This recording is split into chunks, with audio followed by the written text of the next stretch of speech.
pero también de una sencillez enorme que todos nosotros podemos, ¿cómo se llama?, entender. Les comento que estoy en Padre Hurtado, en la comuna de Padre Hurtado, cerca de Santiago, y hay un corte de luz y estamos funcionando con generador. Entonces, si se llega a cortar la luz, ya estoy conectado del celular, pero por si acaso, para que tengan paciencia, que volveré. Ya, Eh, Sebas. bueno, lo primero que me gustaría...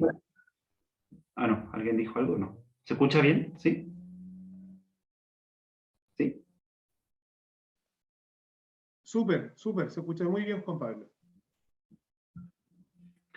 Bueno, lo primero que me gustaría comentarles, yo tuve la oportunidad de vivir en Colombia 3 años y ahí me tocó trabajar en un sector rural donde comenzaron las FARC, las Fuerzas Armadas Revolucionarias Colombianas, y trabajé en una institución que se dedicaba al trabajo en educación en esta zona de guerra, en esta zona donde comenzó la guerra y que generó un descalabro social que todos nosotros hemos escuchado por las noticias, por el nivel de violencia que se vivió. La verdad es que yo al escuchar los testimonios de algunas familias quedé profundamente impactado por la brutalidad de los testimonios de cómo la misma Fuerza Armada Revolucionaria, o sea, esta guerrilla, funcionaba con las familias, descuartizando a algunos, incluso mandándoselo a los vecinos para quitarles territorio, con un nivel de violencia, como decía, inusitada, que llevó, por ejemplo, a que en algún momento de la historia Colombia fuera el país con más desplazados internos del mundo, producto de esta masacre que se vivió en muchas zonas. Yo quedé muy impactado con la brutalidad de los victimarios, pero también sobrecogido con el dolor de las víctimas. Yo creo que eso es lo que me impactó profundamente y también me impactó profundamente, y algo que voy a señalar después, porque el pueblo no votó no al plebiscito de paz, cosa que por lo menos para un extranjero fue realmente extraño. Y lo que produjo la guerra tuvo repercusiones en un montón de circunstancias, pero también, sobre todo en lo educacional, generaciones enteras sin recibir ningún tipo de educación. ¿Por qué parto diciendo esto? Porque el capítulo 7, que es un capítulo bastante extenso y profundo, habla sobre los caminos de reencuentro y precisamente sobre el tema de la paz.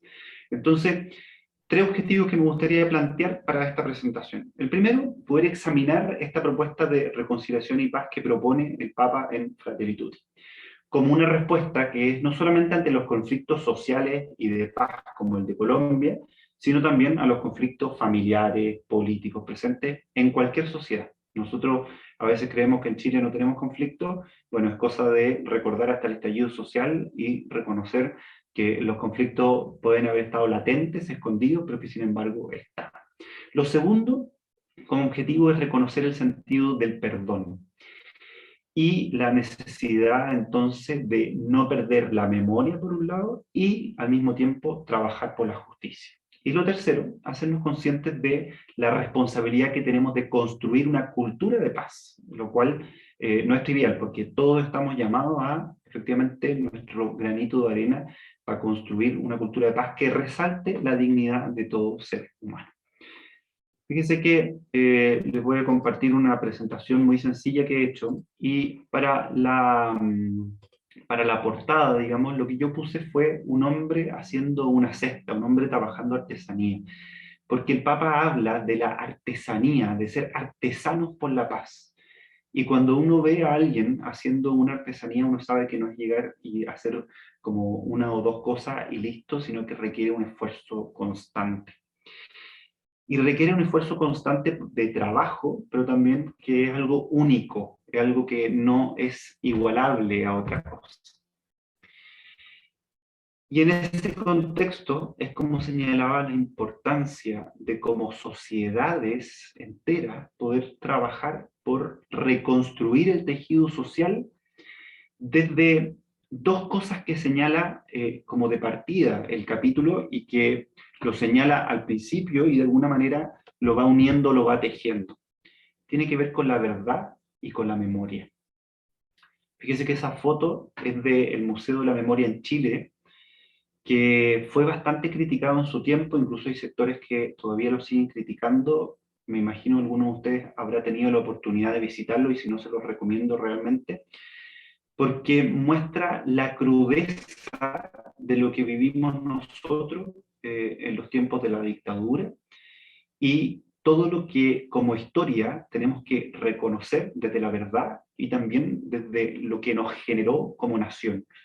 Fíjese que llevamos 40, 30 años desde, digamos, haber vuelto desde los 90 que volvimos a la democracia, y esto sigue siendo una herida que yo creo que ha ido cicatrizando con el tiempo, pero que sin lugar a dudas está ahí.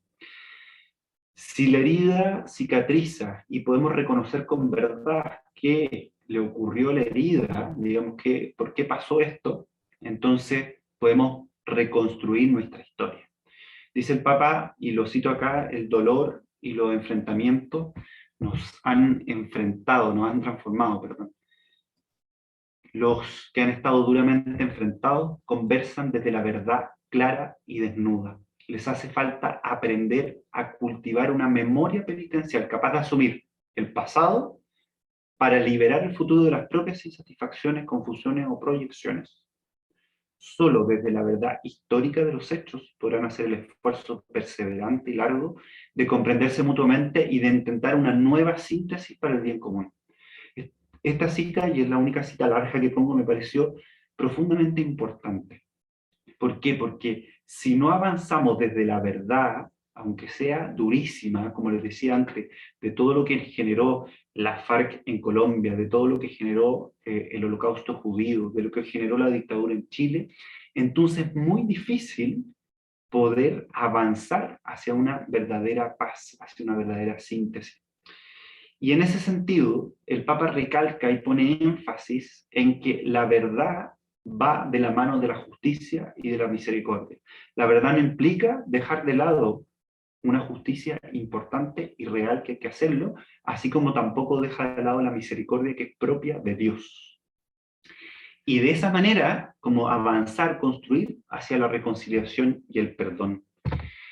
Aquí pongo una foto del campo de concentración de Auschwitz-Birkenau, y yo les recomiendo dos cosas. Lo primero es el discurso que hace el Papa, el Papa Benedicto XVI. También hay unos bellísimos de Juan Pablo II, pero el discurso de Benedicto XVI es tremendo, porque dice: ¿cómo llegamos a esto?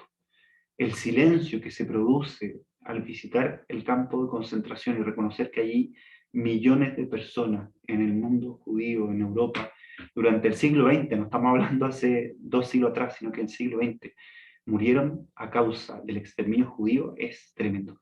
Los campos de concentración nos ayudan a preguntarnos por qué dejar un lugar tan nefasto, tan doloroso como un museo abierto, como parte de la historia.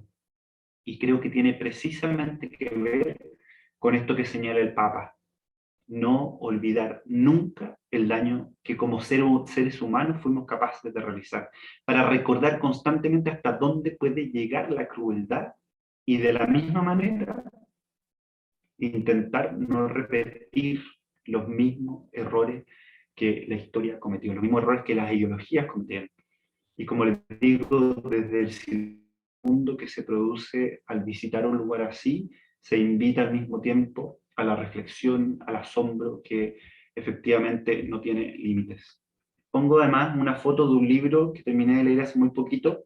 Es un ensayo que ganó premio me parece, la editorial Tusquets u otra, y relata la historia de 3 generaciones de una familia europea. Una familia en la cual la autora, Geraldine Charles, o no sé cómo se pronuncia, ella empieza a investigar la historia de su familia y se da cuenta que su abuelo era considerado un Mitlaufer. No sé si se pronuncia así, pero eran aquellos que se dejaron llevar por la corriente y por lo tanto desconocieron qué es lo que Hitler estaba haciendo en el poder. Y este hombre compró una empresa a un precio muy bajo, y este hombre judío después murió en Auschwitz.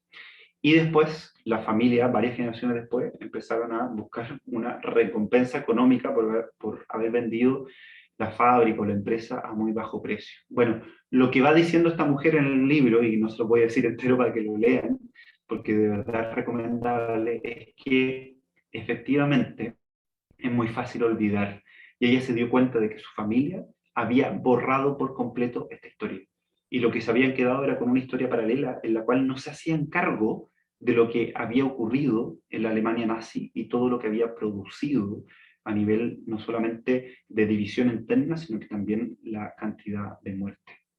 Como les decía antes, el mismo Papa en este capítulo, en el séptimo, dice que es imposible que nos olvidemos de la Shoah, del holocausto judío, porque es el símbolo de hasta dónde puede llegar la maldad humana, la falsa ideología, dice el Papa, donde se olvida la dignidad propia de la persona y sin importar la religión que lo hizo fue eso. Entonces, la verdad, la memoria tienen que ver con reconocer aquello que hemos vivido como historia.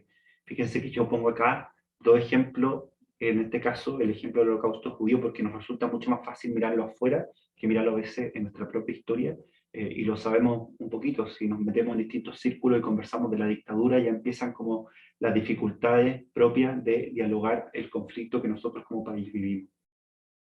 Y en eso se amplía mucho más, reconocer los abusos que han vivido las mujeres a lo largo de nuestra historia, reconocer los abusos que han vivido distintos grupos segregados y expulsados, digamos, de la sociedad, y de ese modo romper.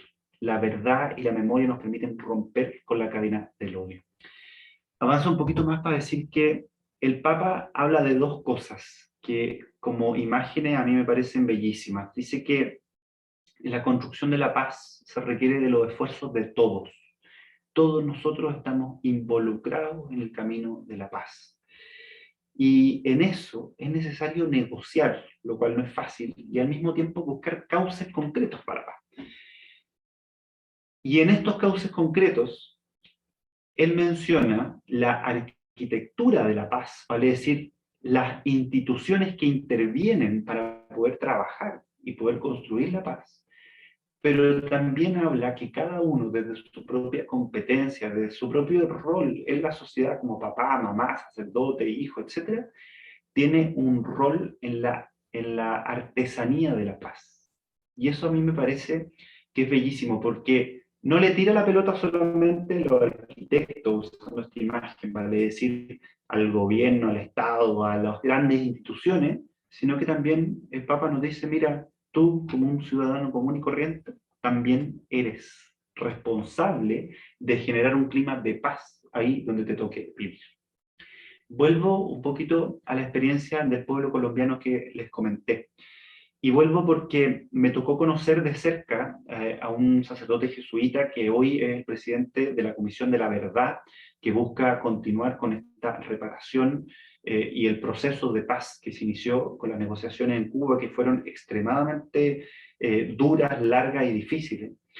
Y en este contexto, este gallo dice, mira, las negociaciones estaban estancadas. Llevábamos reuniones tras reuniones tras reuniones y no llegábamos a absolutamente nada.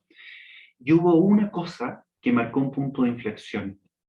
Y eso fue cuando los familiares de las víctimas y las víctimas mismas, no los que habían fallecido, sino que los que habían sobrevivido a las atrocidades que hicieron las FARC, fueron a la mesa de negociación y dijeron, nosotros los perdonamos, pero lo que sí necesitamos es partir desde la verdad.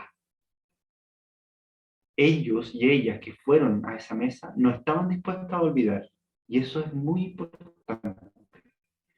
No significa olvidar, pero sí estaban dispuestos a perdonar por un bien que era mayor a ellos y a ellas que fueron, y que era la paz en Colombia. Sabían que si las negociaciones no avanzaban, la violencia se iba a acrecentar, acrecentar, acrecentar, iba a seguir avanzando hasta que no fueran capaces de decir, mira, necesitamos que esto se detenga, necesitamos que esto pare, necesitamos llegar a un acuerdo. Y ese, como decía antes, fue un punto de inflexión, porque al escuchar los testimonios, los victimarios pidieron un profundo perdón. Les nació así absolutamente pedir perdón. Y quizás por primera vez lo hacían de una manera tan explícita y tan fuerte. Y ese arrepentimiento fue el que permitió avanzar y poder establecer o seguir estableciendo los diálogos por medio de los cuales se llegó finalmente a un acuerdo de paz. Digo esto y lo tiro de nuevo a nuestro contexto. Creo que humildemente nos falta sentarnos a la mesa, nos falta dialogar. La crisis social que vivimos en octubre del 2019 y que experimentamos con mucha fuerza con lo, comillas, estallido, es sintomática. Lo que está expresando, a mi juicio, y esto por favor que quede claro que es mi juicio, es que el tejido social estaba quebrado por la desconfianza entre nosotros, la desconfianza entre las instituciones, etc. ¿Y para qué decir el conflicto en el territorio mapuche? Absolutamente las confianzas quebradas, no nos cuesta sentarnos a la mesa, nos cuesta abrirnos a la experiencia de una cosmología distinta. Y ojo que no es solamente en los últimos años con la violencia que hemos visto, sino que son siglos de menosprecio, de olvidar nuestras propias raíces, son siglos de mirar en menos a nuestros compañeros, a nuestros amigos mapuche. Y entonces solo mediante esta artesanía de la paz es que podemos, a mi juicio, salir adelante. Por eso el Papa dice o destaca que no hay un punto final en la construcción de la paz social en un país, sino que más bien, y señala, es una tarea que no da tregua y que al mismo tiempo exige el compromiso de todos. Es un trabajo que nos pide que nunca decaigamos en el esfuerzo por construir la unidad de la nación, la unidad de nuestros países, y a pesar de los obstáculos que son evidentes en cualquier relación humana, más cuando hay tanta diversidad, también lograr avanzar hacia una convivencia pacífica que nos permita luchar y trabajar por una cultura del encuentro, por una cultura en que podamos dialogar unos con otros. Esta foto es del diálogo que se hizo por estallido social que organizó la BPJ en la parroquia universitaria y que permitió precisamente eso, como, oye, abrir nuestros corazones, poder plantear lo que estábamos viviendo, poder decir lo que soñamos como país y de ahí en adelante avanzar en construir esta cultura de paz como artesano. Pero si no nos hacemos cargo, cada uno de nosotros, es bien difícil. Y entonces el Papa resalta algo que menciona varias veces en este capítulo, que tiene que ver con poner en el centro de la acción política, social y económica a la persona humana.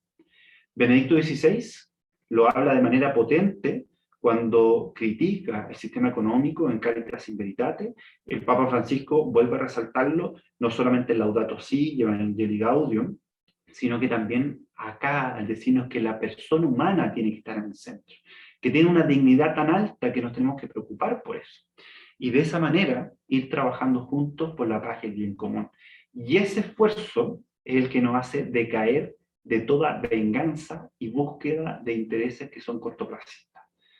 Cuando alguien nos hace daño, y esto lo tiro al plano personal porque también pasa como países, lo que tendemos a hacer es la venganza. Fíjense lo que ocurrió con el atentado del 2001 con las Torres Gemelas. La venganza fue invadir países del Medio Oriente como Afganistán. ¿Qué pasa 20 años después? Que quedamos en nada. La violencia resultó en más y más violencia y ahora tenemos un conflicto mundial que no sabemos cómo vamos a seguir avanzando. Y entonces, ¿cómo ponerlo de alguna manera también en nuestro contexto? La inequidad, la falta de desarrollo humano, sin lugar a duda también son obstáculos para la paz. Y lo estamos viviendo de una manera potente, porque fuimos avanzando como país, pero algunos fueron avanzando muchísimo más, mientras que otros se quedaron estancados. Y esa inequidad lo que produce es un caldo de cultivo, precisamente para romper nuestro tejido social y perder la confianza que quizás teníamos, pero que también podría haber estado solapada.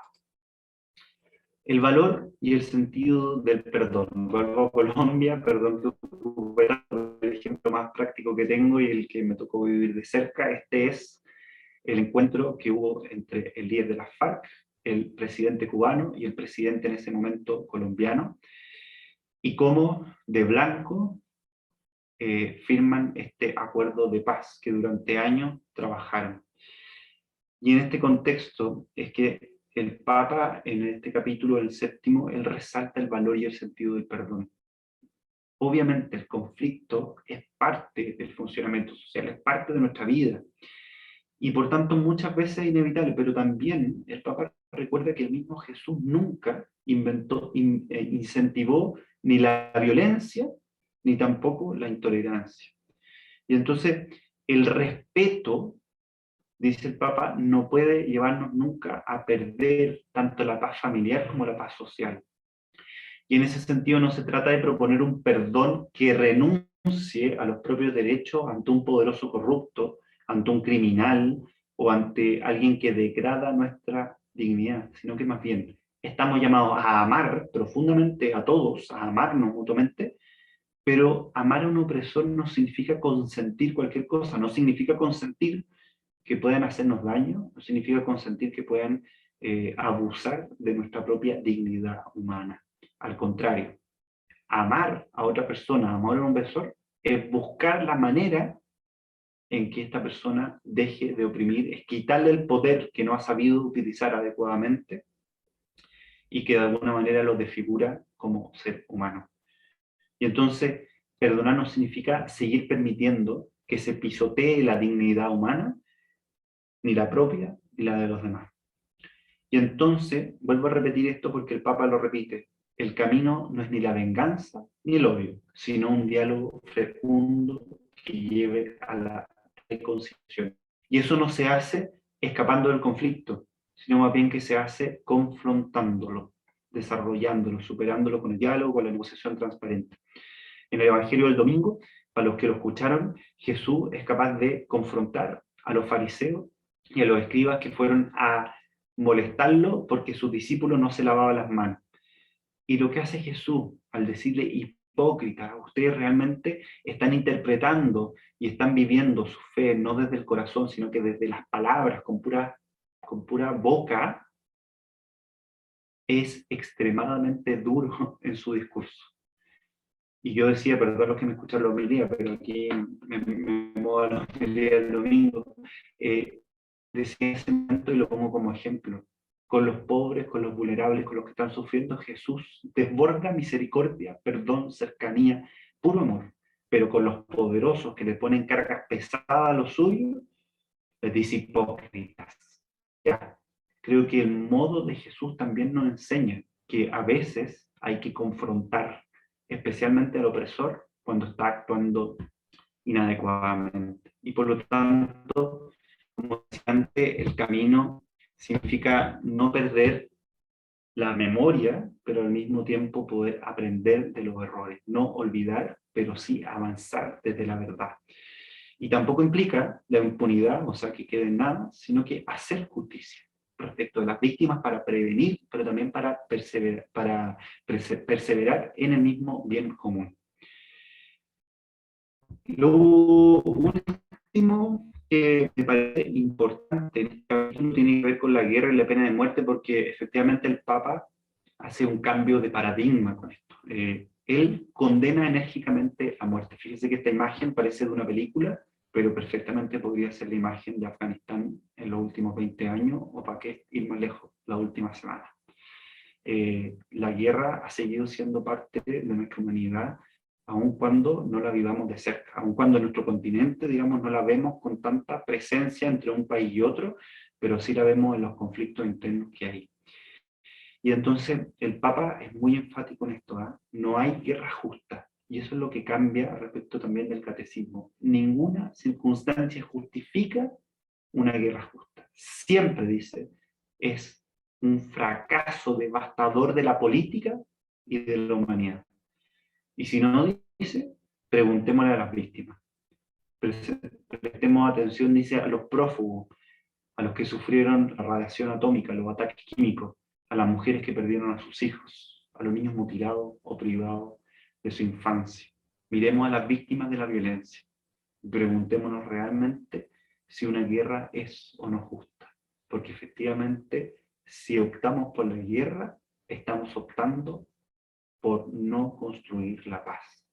Y en la misma línea, el Papa establece que la pena de muerte es inadmisible, que no podemos permitir, que en definitiva la pena de muerte la presenta como vindicativa.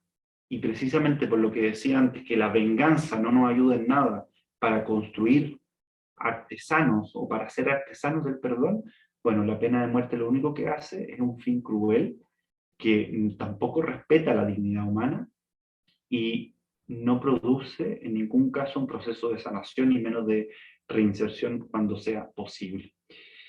Y entonces, aun cuando hay sectores de la política, sectores de la comunicación, etcétera, que incitan a la violencia y a la venganza, el Papa es muy claro en decir, mira, ese no es el camino ni para la justicia ni para la paz. Todo ser humano, sin importar el pecado que haya cometido, goza de una dignidad personal que es inalienable.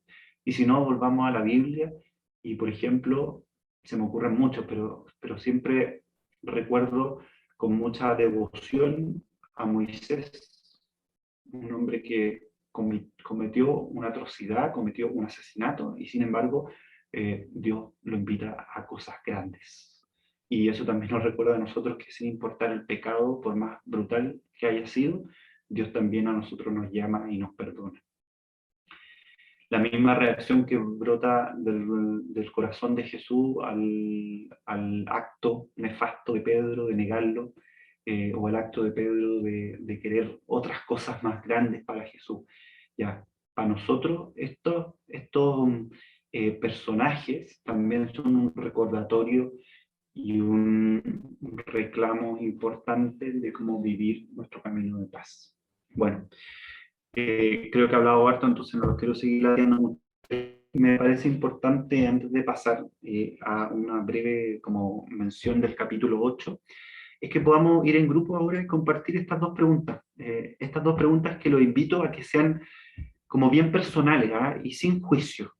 Nos sale muy fácil enjuiciar a otros cuando dicen algo, ¿no? Tratemos de hablar desde la verdad, con honestidad, aun cuando no estemos de acuerdo. Y dos fases. La primera, escucharnos, escuchar lo que queremos decir.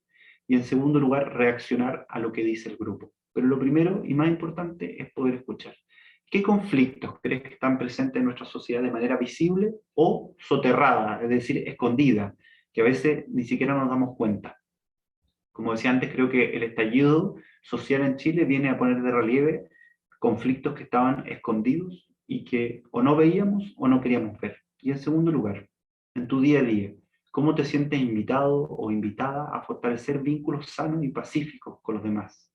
Especialmente con aquellos con los cuales la relación te resulta más difícil, de manera de construir una cultura de paz. Esta segunda pregunta tiene que ver con cómo somos artesanos de paz. Artesanos de paz. Entonces, eso. Dejo esta, la voy a anotar bien en el chat para que las tengan. Y Carlos nos va a ayudar con los grupos, ¿verdad?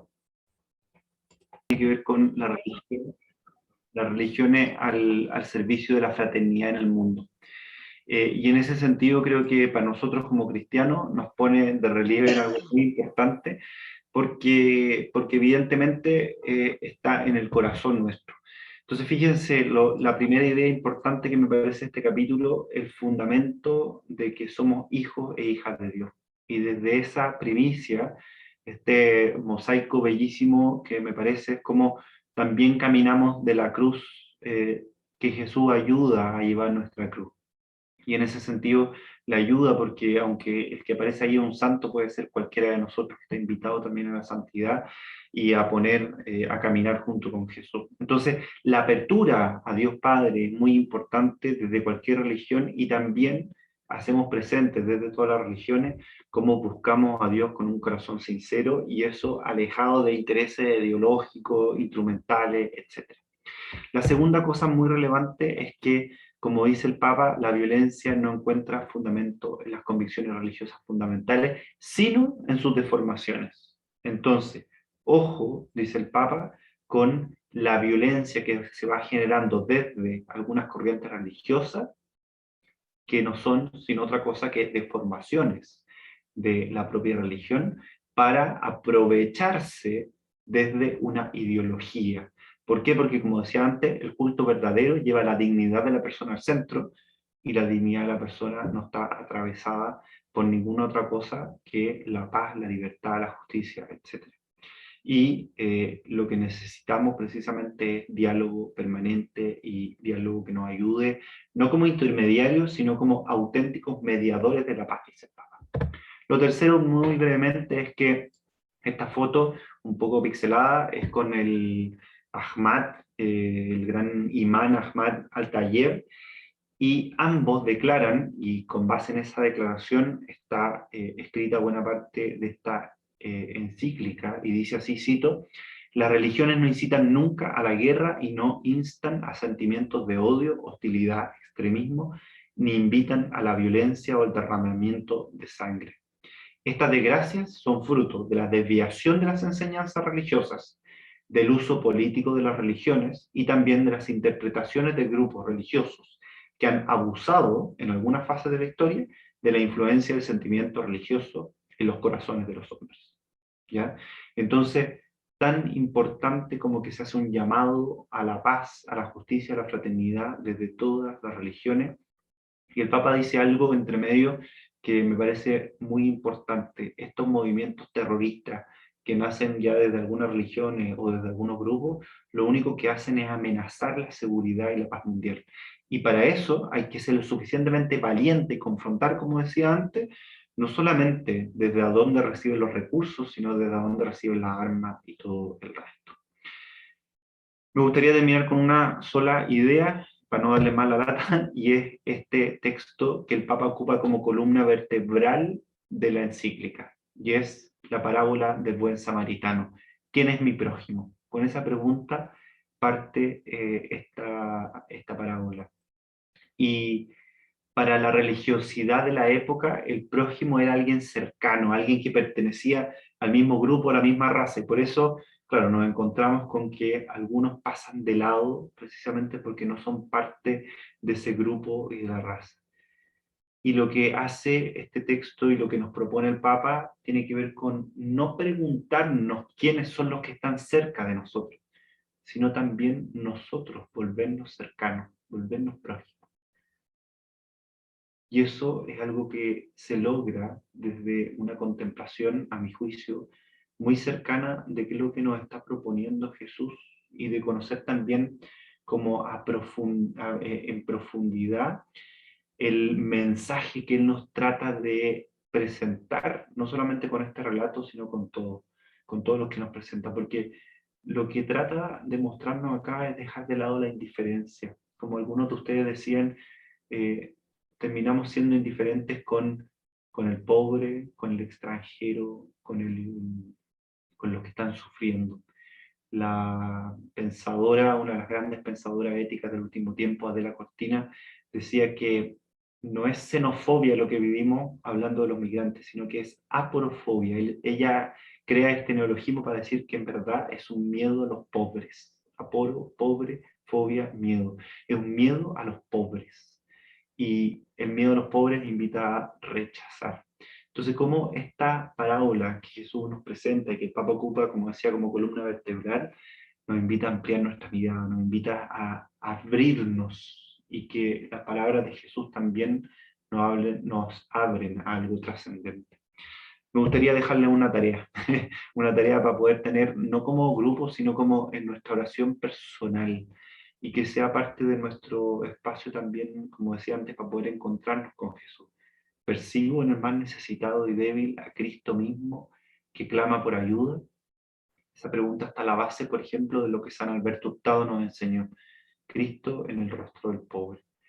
Y al mismo tiempo me atrevo a asistir a Jesús herido y tirado, haciéndome cargo gratuitamente de restablecer su dignidad, sin pedir nada a cambio, sin creer que por eso soy mejor persona, sin creer que por eso me merezco el cielo, no, simplemente hacerlo de manera gratuita. Si nos atrevemos a asistir a Jesús herido y tirado, haciéndonos cargos gratuitamente de su dignidad de persona. Quisiera simplemente terminar con esta oración que el Papa nos muestra al final de la encíclica y que nos habla también de la belleza de pedirle a un Dios que es creador. Dice así: Señor y Padre de la humanidad, que creaste a todos los seres humanos con la misma dignidad, infunde en nuestros corazones un espíritu fraternal. Inspíranos un sueño de reencuentro, de diálogo, de justicia y de paz. Impúlsanos a crear sociedades más sanas y un mundo más digno, sin hambre, sin pobreza, sin violencia, sin guerras. Que nuestro corazón se abra a todos los pueblos y naciones de la tierra para reconocer el bien y la belleza que sembraste en cada uno, para estrechar lazos de unidad, de proyectos comunes, de esperanzas compartidas. Amén. Pidámosle a Dios que nos regale la gracia de hacer nuestra esta oración que Él mismo nos propone al final, y le pedimos a Él que nos regale su bendición, que es Padre, Hijo y Espíritu Santo. Muchas gracias a todos por la atención, por el cariño de quedarse hasta el final, y gracias también a la BPJ por la invitación que nos hace a profundizar en estos textos.